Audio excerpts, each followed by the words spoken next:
귀한 믿음의 찬양 하나님께 기뻐 받으신 줄 믿습니다.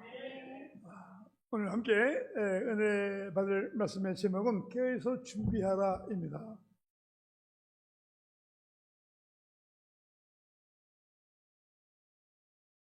오늘 본문의 말씀은 우리에게 지혜자가 되기를 원하는 부탁의 말씀이에요.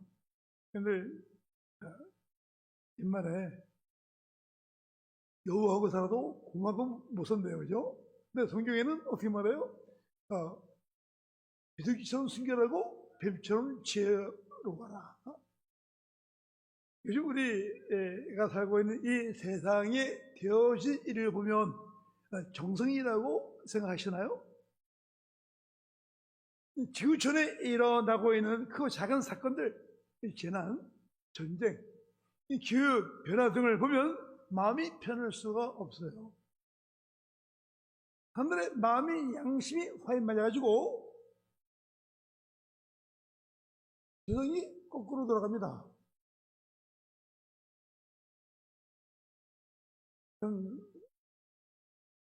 여러분들 제 말을 조심히 들으십시오.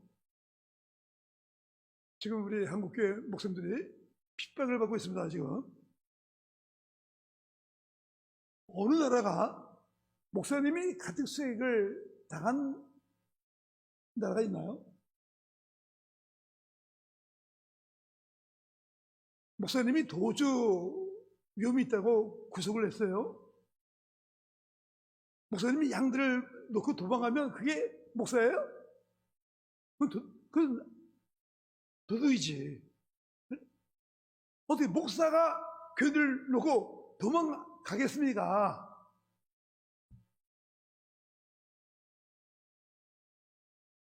제가 오늘 이 말을 했다고 저도 감옥에 갈 수 있어요, 저도요.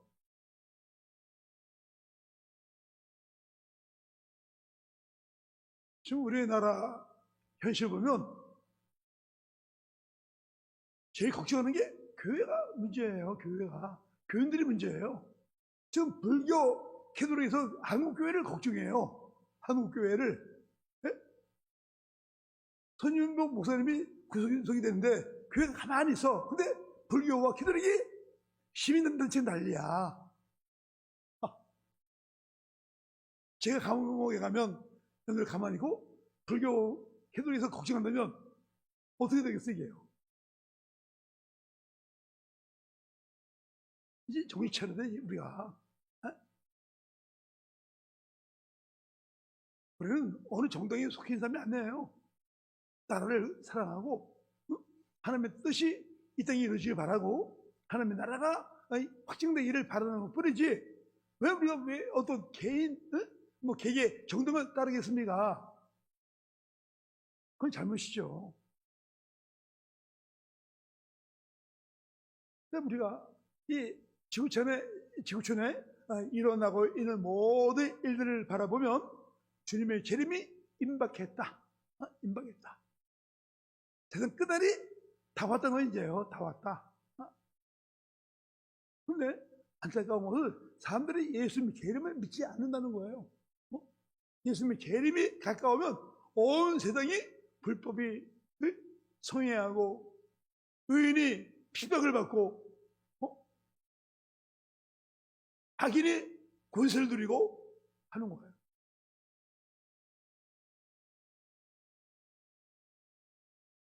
예수를 믿는다고 하면서도 우리 믿는 신자들 가운데도 예수님의 재림을 믿지 않는 분들이 있어요. 교회 외랑하니 수양하라고요. 예수님 좋은 말씀 들으면 선한 사람 되잖아요. 그런 얘기하는 분들이 있어요. 예수님의 부활을 그냥 신화로 믿어. 그건 아니죠. 우리 왜 예수 믿습니까? 예수께서 제자들에게 너희도 떠나려느냐? 영생의 말씀이 주께 있었매 저희가 너희에게로 가오리까? 영생, 우리 영생 얻으려고 예수 믿는 줄 믿습니다. 아멘? 그런데 교회 안에 예수 믿노라고 하면서도 재림에 대한 신앙이 없는 분들이 있고 또 만약에 주님의 재림에 대한 신앙이 없을 때 기독교가 처하게 되는 어려움이 뭐냐? 역사성을 잃어버리게 된다는 거예요. 주님의 재림을 믿지 않는 것은 모든 역사성을 부인하는 것이에요. 이런 문제를 아셨던 주님께서 주님의 재림을 설명하시기를 인자가 가까이 곧 문 앞에 이른 줄 알라. 이어서 주님께서 두 가지를 들어서 재림의 필연성을 강력하게 확인시켜 주셨어요. 그중 한 가지가 말세 사건들이 반드시 성취된다는 거예요. 내가 진실로 너에게 말하노니 이 세대가 지나가기 전에 이 일이 다 일어나야. 여러분들, 여기서 이 세대는 역사 전체를 가리킵니다. 역사가 진행되는 동안에 주님이 앞에서 말씀하신 말세 현상들이 다 이루어진다는 거예요. 말세 현상이 성취되는 것을 보면서 우리는 주님께서 재림하신다는 것을 확인할 수 있어요.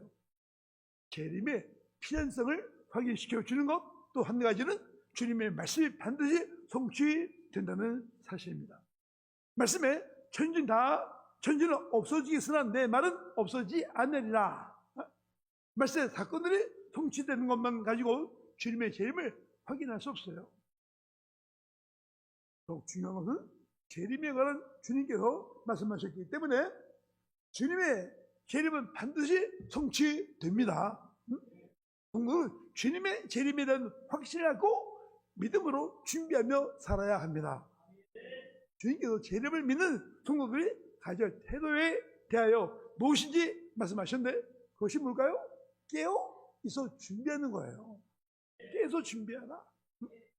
늘 사람이 지혜로운 사람은 준비성이 있어요. 준비성. 준비를 잘하는 게 지혜로운 사람이에요. 근데 그냥 살다 보면 되겠지. 그런가요? 아니야. 사람 준비한 만큼 되는 거예요. 근데 우리 손자 4돌 지났는데 유치원 숙제가 있어요. 놀다가도 이하나 숙제해야지. 내 엄마 숙제해. 내를 위하여. 근데 우리 어른들은 준비를 안 해. 살다 보면 되겠지.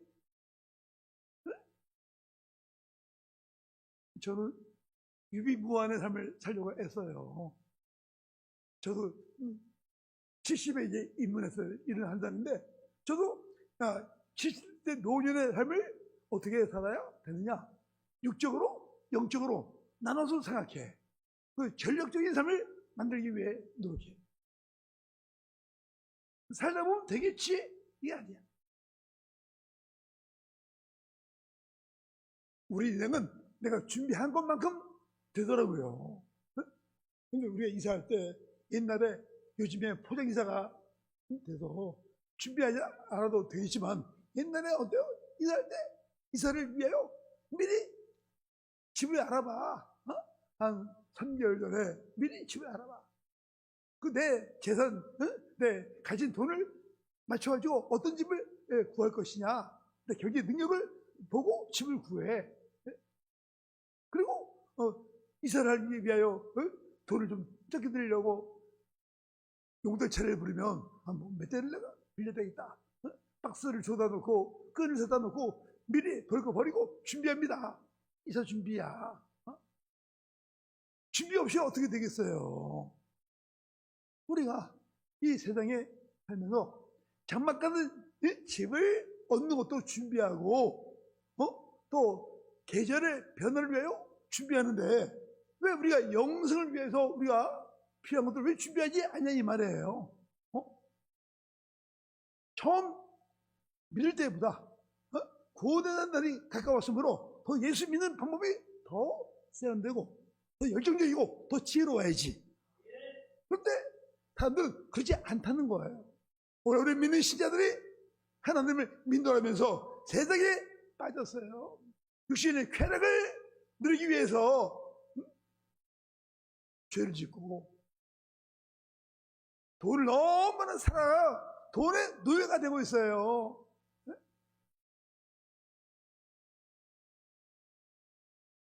여러분들, 우리가 언제 죽을지 어떻게 알아요? 네?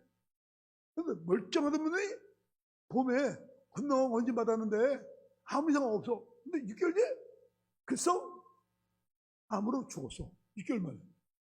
여러분들, 건강하다고 배짱 부리지 마십시오. 언제 죽을지 몰라. 하나님이 오라 하시면 가야 돼. 네? 우리는 하나님께로부터 보냄을 받은 자로서 하나님께로 돌아갈 자들 아닌가요? 우리가 돌아갈 준비를 해야지. 네? 여행을 하려면 여행하기 위해 준비합니다. 준비해. 그리고 환전합니다. 그죠? 우리가 우리 인생이라는 게 그래요. 내 계획대로 되나요? 그렇지 않다는 거야. 그런데 제가 20대 때 우리 학교에서 학우들과 저 통신산 대양 계곡에 놀러 갔어요. 이제 저를 앞두고 친구들끼리 한 7, 8명이서 그 옛날은 차가 귀했거든요. 봉고차를 빌렸는데 이 봉고차가 아주 싸게 빌렸는데 싼 게 비지덕이야. 왜 그러냐? 그 차를 믿고 여행을 떠나는데 연료 게이지에 누금이 이렇게 기름이 많이 있는 거예요. 그걸 믿고 그냥 기름이 이게 올라올 때 왔는데 고속도로에서 차가 가다가 하더니 딱 엔진이 꺼진 거야. 캄캄한 밤에 보니까 기름이 없는 거예요, 차에. 그 고속도로 깜깜한 밤에 뭐 휴게소도 없고 그 밤에 기름을 살려고 하는데 그 주변에 민가도 안 보여. 그래가지고 차 안에 페트병 하나 가지고 기름을 사러 밤에 주유소를 찾는데 주유소가 안 보여. 그래가지고 천심한 그때 기름을 하나 사가지고 왔는데 그걸 하나 넣고 이제 시동거에 시동이 걸려. 근데 그걸 타고 가는데 주유소가 안 나와. 근데 차가 또 시동이 꺼지려고 또 폼을 잡아. 근데 언덕길을 올라가서 내려가는데 먼 곳에 주유소 간판이 보이기 시작해. 근데 시동이 꺼졌어. 근데 이 봉고차가 굴러 내려가면서 가는데 주유소 앞에까지 굴러갔어요. 그래가지고 천심한 곳에 기름을 넣고 이제 오면서 야, 우리가 밥을 굶어도 차는 기름이 없으면 안 돼. 준비해야 돼. 우리 차를 믿은 게 잘못이지. 싼 게 비지덕이다. 제가 함께 싼 게 비지덕이다라고 하는 게 할까요? 근데 그때 느끼고 보면 준비를 해야 돼. 준비. 우리가 내세를 바라보는 우리가 천국에 들어가야 되죠. 우리가 이 세상에서 아무리 좋은 가문에서 태어나고 좋은 교육을 받고 부모님 사랑 많이 받고 잘 먹고 잘 살아도 또 열심히 공부해서 정말 전문직을 종사하고 돈 많이 벌어도 또 자식을 결혼 잘 시켜도 영생의 문제에서 실패하면 그게 실패자예요. 근데 이 세상에서 아무리 불쌍하고 무시당하고 가난한 나사로처럼 살다가 부자의 문 앞에서 떨어지는 그 음식 부스러기로 배를 채며 살다가 죽더라도 천국에 들어가면 인생의 동호자인 줄 믿습니다. 여러분들, 우리가 하나님을 믿으면서 왜 우리가 한가하게 사냐고요? 그 어리석은 자예요, 그건요.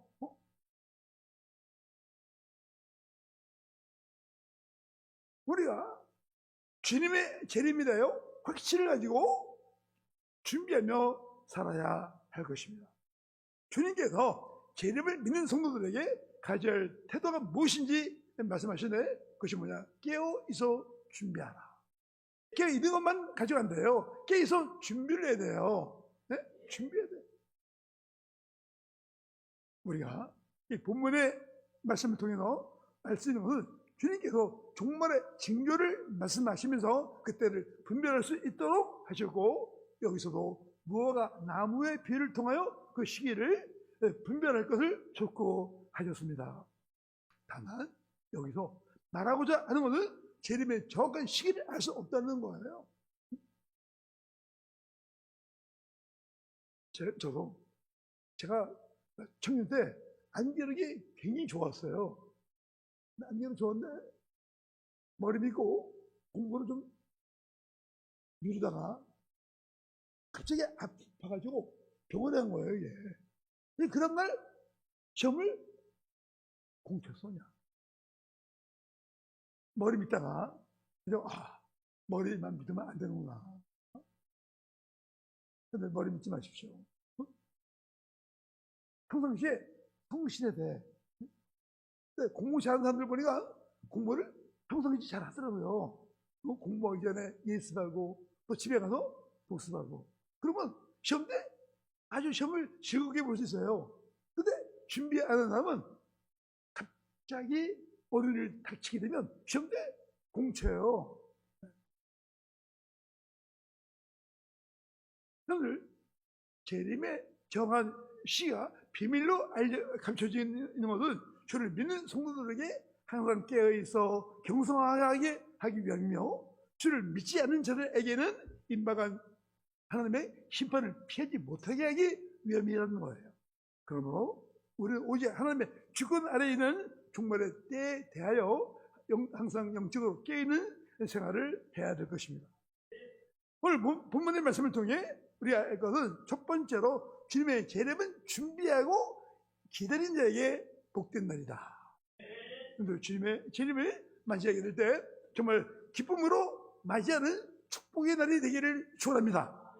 여러분, 인생은 준비한 자에게 성공이 주어지는 거예요. 주님의 재림을 준비한 자에게 상급과 멸류관이 주어질 줄로 믿습니다. 근데 저도 은퇴하게 되니까 노년에 대하여 걱정만 해요. 근데 우리 기사단 담에색 광야교회 섬기는 우리 김영철 목사님, 시골 영천에서 농촌교회를 섬기던 분이에요. 근데 아들이 고대 의대를 다녀요. 근데 여기 우리 길 건너 여기에 5세 시야방을 얻어가지고 살고 있는 거예요. 딸은 취직반이고 아들은 고대 의대를 다니는데, 근데 그 딸 아들이 그 영천 교회에 있으면서 얼마나 서러움을 겪었는지 말도 못해요. 그 목사님이 장로님에게 얼마나 어려움을 당했는지 말도 못해요. 근데 고통의 날을 보내다가 교회 덕을 위하여 교회 사임하고 서울로 올라갔어요. 근데 이분이 우리 동학교 새벽기도 나오는데 나중에 이제 자기가 영천에 있었는데 영천에 어느 교회를 다니면서 아플 때마다 베드로 내과 의원에 다녔습니다. 그래요? 영천 베드로 내과 우리 사돈 장로님이신데요. 그래요? 그래가지고 이 얘기 너무 이게 잘 된 거예요. 그래서 이분이 그 농촌교회에 있으면서 어려움을 겪어가지고 그 자녀를 양육하는데 너무 어려워. 근데 이 애들이 지혜로워. 애들하는 말이 누나가 동생에게, 동생아, 우리 아버지 시골교회 목사님이야. 우리 아버지는 돈이 없어 우리 애도 못 시켜. 우리 교육을 제대로 못 시켜. 우리 열심히 공부하자. 누나가 동생이랑 같이 열심히 공부하는 거야. 그리고 근데 얼마나 어려운지 사모님이 그 대구시내 아파트에 가지고 어린 책 주워다가 애들 영어 수학 공부시켰어요. EBS만 들어가지고 고대 의대 전년장학생으로 입학하게 된 거예요. 근데 그 아들이 지금 고대에 의대 졸업하고 전문이 돼가지고 삼성의료원에 전문의로 있어요. 근데 이 아들이 하는 말이, 아버지 고생 많이 하셨는데 제가 결혼해도 아버지 제가 생계 책임질게요. 제가 결혼해도 아버지 한 달에 생활비 300만 원 제가 해드리겠습니다. 아주 안전보장이 된 건지 이게. 여러분들, 비록 가난한 목회자의 아들, 딸이지만 저들은 지혜가 있어 미래를 준비할 줄 아는 자였어요. 여러분들, 우리 예수 믿는다고 다 그냥 하나님 우리에게 복을 주시나요? 아니에요. 깨어있어 준비하는 자에게 하나님이 복을 주시고 하나님의 은혜가 임하게 될 줄로 믿습니다. 주님의 재림을 준비하고 기다린 자에겐 주님의 재림은 복된 날, 승리의 날, 위로의 날, 회복의 날이 될 줄로 믿습니다. 20절에 보면 그때 인자가 구름을 타고 군 권능과 영광으로 오는 것을 사람들이 보리라. 이 말씀은 그리스도의 재림이 사람들이 눈으로 보게 될 것을 말하고 있는 것이죠. 참으로 주님은 장차 모든 사람이 볼수록 권능과 영광 가운데 오실 것입니다. 주님은 처음 이 세상에 오실 때 인류를 죄에서 구속하기 위하여 하나님의 영원한 보좌를 버리시고 나그처럼 인간의 몸을 입고 이 땅에 오셨어요. 이제 땅 베들레헴에 말구유에서 태어나셨어요. 우리 주님은 누울 곳이 없어 말구유를 침대로 사용하셔야만 했습니다. 그러나 주님께서 다시 이 땅에 재림주로 오실 땐 심판주로 오십니다. 그의 재림은 권능과 영광 중에 이루어짐으로 사람들이 보고 들어가게 될 것입니다. 그런 주님의 재림을 하나님의 말씀이 증거하고 있으므로 의심할 필요가 없습니다. 그날은 의외로 가까이 이르렀을 수도 있고 이미 우리의 현재 속에 진입하고 있는지도 모릅니다. 중요한 그 날에 대한 우리의 믿음과 예수님의 재림을 맞을 준비를 하는 것이죠. 성경은 재림에 관해 이렇게 증언합니다. 주의 날이 밤에 도둑같이 이를 줄 너희 자신이 자세히 알미라. 도둑이 예기치 못할 시기에 오듯이 주님의 재림도 예기치 못했던 오늘날 갑자기 한순간에 이루어질 것이므로 만만의 준비를 해야 합니다. 도둑이 언제 자신이 몇 시에 온다고 예고하고 옵니까? 아무도 볼 수 없는 시간에 사람들의 마음을 놓고 쉴 때 담을 놓고 집 안으로 들어옵니다. 주님께서 이 땅에 오실 때도 마찬가지예요. 그날을 사모하며 기다리는 사람들은 미리 준비를 잘 할 것입니다. 신랑을 맞이하기 위해 등에 기름을 예비한 슬기로운 5처녀를 보십시오. 등과 함께 신랑을 맞이하는데 필요한 양의 기름을 준비했어요. 달란트 비유를 보십시오. 5달란트와 2달란트 받은 종은 바로 가서 장사해서 이익을 창출했습니다. 왜 그렇게 했나요? 주인이 자기들에게 돈을 맡긴 목적을 알고 자기들이 어떻게 하는 것이 주인을 기쁘게 하는 것인지 알았기 때문이죠. 준비하는 것은 여유가 있을 때야 차질 없어요. 마음이 조급하거나 목적을 잃고 내 마음대로 내킨 대로 준비를 하는 게 아니에요. 오늘 할 수 있는 일을 내일로 미루면 영영 기회를 잃을 수 있습니다.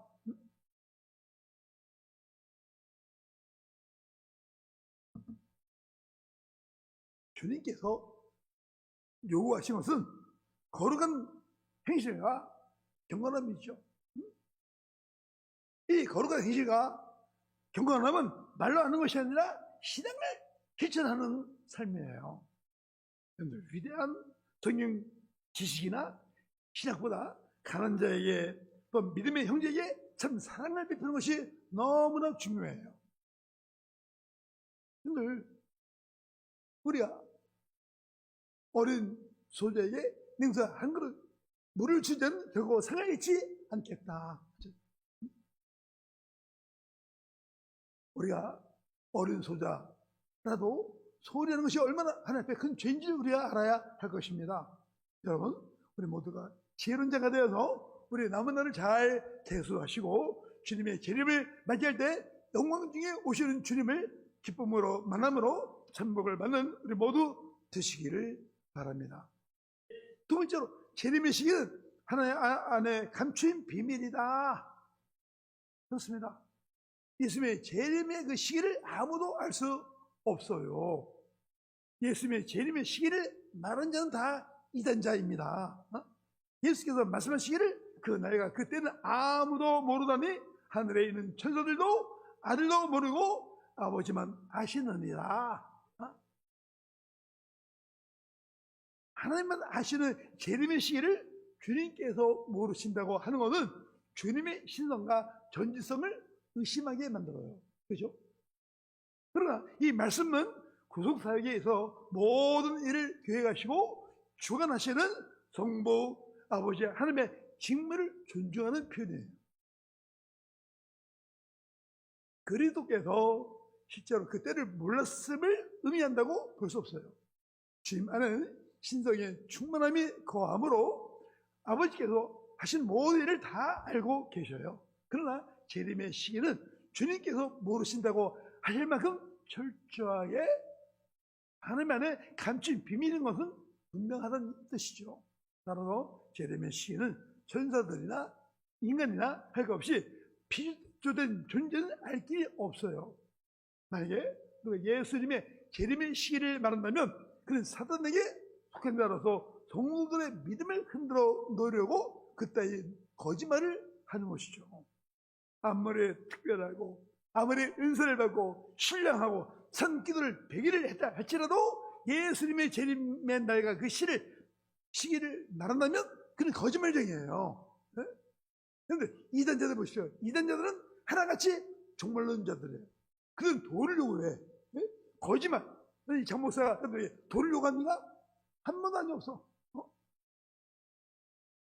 저 영을 복을 받으라고 하나님의 영광 드리라고 헌신을 요구했지. 제가 여러분에게 이걸 보기 위해서 돈을 요구한 적 한 번도 없어요.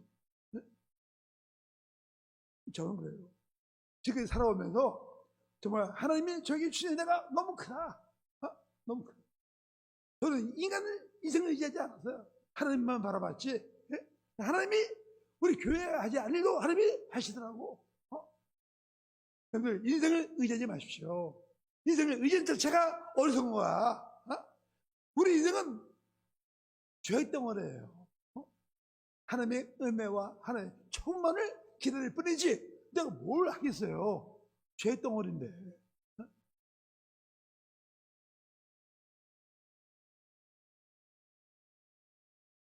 우리는 예수님의 재림의 시기를 알 수 없기에 우리가 해야 할 일이 뭘까요? 주님의 재림을 맞이하기 위해 깨어있는 것이죠. 그리고 준비하는 거예요. 주님 반드시 재림하십니다. 주님의 재림은 필연적인 사건이에요. 우리가 깨어있어야 주님께서 갑자기 오셔도 자는 모습을 보이지 않게 될 줄로 믿습니다. 여러분들 오늘 우리 믿는 신자들이 얼마나 잠을 많이 잡니까? 모이기를 패해요. 모이기를 기뻐하지 않아요. 육신을 위해 살기를 좋아해요. 예배 은혜 받기를 싫어해요. 그 하나님 앞에 올바른 모습이 아니냐. 여러분들 우리 자녀들의 믿음을 위해서 걱정만 하십시오. 지금 우리 한국교회가 앞으로 교회를 지키는 이 어르신들이 돌아가시면 교회 누가 지키겠어요? 앞으로 5년만 지나면 한국교회가 엄청나게 힘이 잃어버려서 많은 교회가 문을 닫게 될 거예요. 교회를 지키는 사람이 없어요. 여러분들 우리 이런 이야기예요. 이 담임 목사도 소공주의 목회를 하려면 또 목회 시작해서 정년을 잘 끝까지 채우고 올라가 된 다음에 후임이 잘 들어와서 교회를 든든히 잘 세워갈 때 그 목회가 성공한 것이지. 여러분들 담임 목사가 은퇴하고 나서도 교회가 은혜롭지 못하고 교회에 시끄럽고 교회가 어려움을 당하고 또 후임 목사가 여러 번 바뀌어가지고 교회가 나뉘어져 보십시오. 그건 철학 목회이에요. 우리 교회 안에도 여러 교회가 목사님이 은퇴한 지 불과 10년도 안 됐는데 목회자가 4번씩 바뀐 교회에 있어요. 교인들이 여러 번 갈려가지고 그 큰 교회가 주요 교회로 바뀌는 교회도 있어요.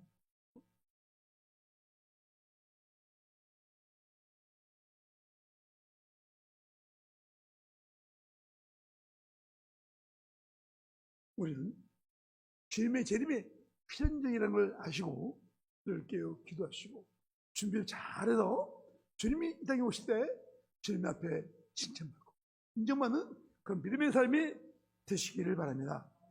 세 번째로 주님의 재림을 준비하지 못한 자들은 그날의 부끄러움을 당하게 된다. 부끄러움을 당하는 게 좋은 일인가요?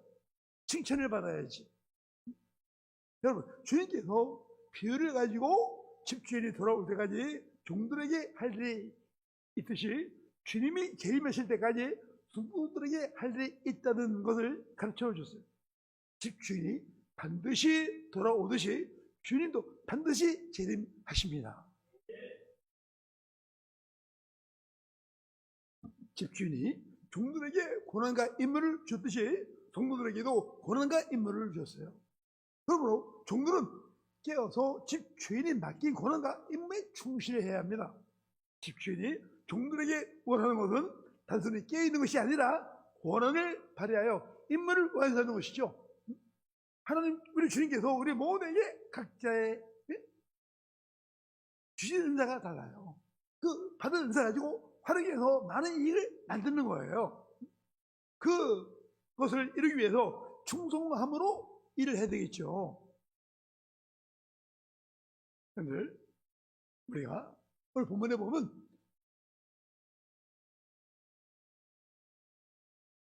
여기서 준비하라고 우리에게 말씀하셔요. 사단아, 예수님의 재림을 맞이하지 않도록 우리가 깨 있어야 될 것입니다. 자는 것은 단순히 누워 자는 것을 말하지 않습니다. 자는 것은 기능적인 상실을 말하죠. 그래서 아무 일도 하지 않는 것을 말합니다. 주님께서 재림하실 때 성도들이 주님께서 맡겨주신 일을 망하지 책임과 사명을 다하지 않고 세상의 쾌락에 또 안일에 빠져 있는 모습을 보지 않기를 원하셨어요. 주님은 성도들이 힘을 다해 맞선 일을 다 하는 것을 보기를 원하셔요. 그렇게 하여 주님께서 아직 주님의 재림을 기다리는 성도들이 풍성한 신자의 모습이 보여지기를 원하셨어요. 36절에 그가 호련히 와서 너희의 자는 것을 보지 않도록 하라. 이는 역으로 주님이 오신 날을 자는 자들이 있을 것과 그로 인하여 수치당한 자들이 있게 될 것을 암시합니다. 임신한 여자에게 갑자기 해산의 고통이 임하는 것처럼 예수님의 재림도 오늘날 갑자기 있게 될 사건이기에 미리 준비하지 않으면 수치를 또 화를 당하게 될 것입니다. 여러분, 달란트 비유에서 한 달란트를 땅에 묻어뒀던 종이 주인이 왔을 때 어떻게 되었나요? 그 애가 주인 앞에서 자신의 입장을 변명하였지만 주인에게 정승천작이 되지 않았어요. 오히려 그가 가지고 있던 한 달란트까지도 빼앗기고 오는 대로 내어 쫓김을 당하고 말았습니다. 이런 현상은 신랑을 맞이할 때 등에 기름을 예비하지 못한 처녀들에게도 일어났어요. 그녀들은 혼인잔치에 들어가지 못하고 각각 어두운 곳에 남게 되는 수치를 당했습니다.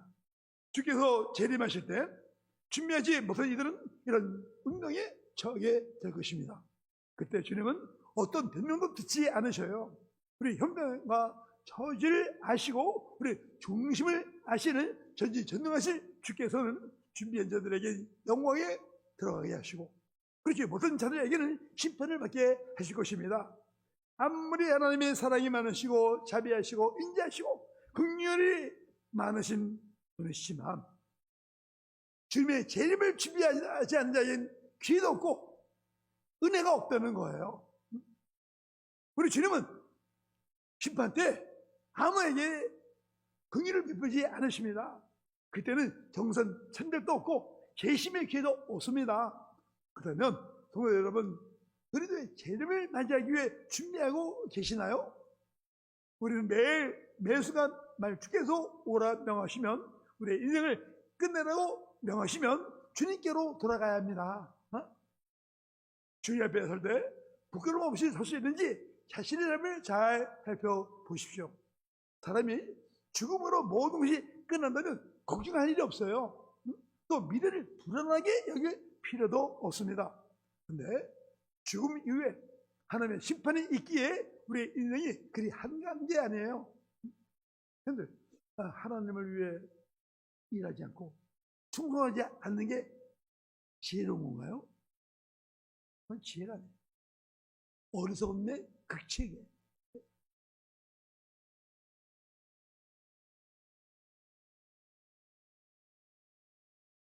우리는 삶은 한 번밖에 없는 삶이요. 주님 앞에 우리의 심판이 있기 때문에 우리의 남은 날을 안일하게 살아서는 안 될 것입니다. 우리가 한 번밖에 없는 인생이 잘 살아야지 않느냐고 말하면서 사람들에게 인정받으려고 칭찬받으려고 또 사람들이 부러워하는 성공을 이루려고 애를 쓰지만 잘 살고 부귀영화 누리고 권력을 쥐고 내 뜻대로 산다고 해서 그것이 성공인가요? 아니에요. 우리가 성공한 인생이요 잘 산 인생이라면 주님 앞에 설 때까지 믿음 생활을 잘 해야 될 줄로 믿습니다. 형들 어른 소자에게 냉수 한 그릇 주자는 저를 결코 잃지 않다고 했는데 우리가 살아가면서 구제하고 있나요? 저는 사마리아 사람처럼 어른당한 삶을 돕고 있나요? 그런 생각을 하지 않다면 고치십시오. 잘하는 일이 아니에요, 얘기해요. 네? 형들, 우린 동물이 아닙니다. 우리 짐승이 아니에요.